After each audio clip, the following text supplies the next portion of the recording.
پدیده سکولاریسم و شناختن، بخش سوم، ادامه تعریف سکولاریسم.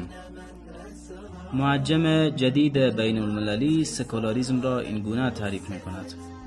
سکولاریسم گرایش در زندگی است که بر این اصل استوار است که دین و ارزش‌های دینی نباید در امور حکومت دخالت کنند.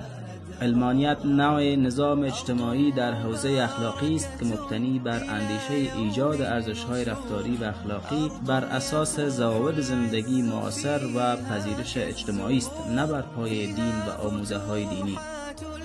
البته تعریفی که از سکولاریسم در آثار نویسندگان معاصر اسلامی رایج شده است، این حرکت را به عنوان جدایی دین از سیاست و نوع حکومتداری معرفی می‌کند.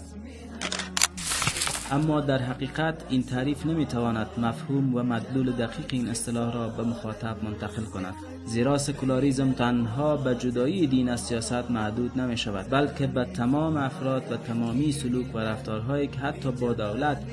ارتباط مستقیم ندارند نیز مربوط می شود. بنابراین اگر از منظر اسلامی این حرکت را به عنوان جدایی دین از زندگی تعریف کنیم مناسب تر خواهد بود، چرا که هدف اصلی و ادعای کلی این جریان حذف دین از تمام جنبه‌های زندگی انسان هاست. از تعاریفی که در این بحث ارائه شد آشکار گردید که سکولاریسم به تمام ابعاد زندگی انسانها توجه دارد و در واقع به دنبال ایجاد دگرگونی جامع در زندگی بشریت است، خواه این دگرگونی در حوزه دینی باشد یا اخلاقی، اجتماعی باشد یا اقتصادی و یا سایر جنبه‌های زندگی.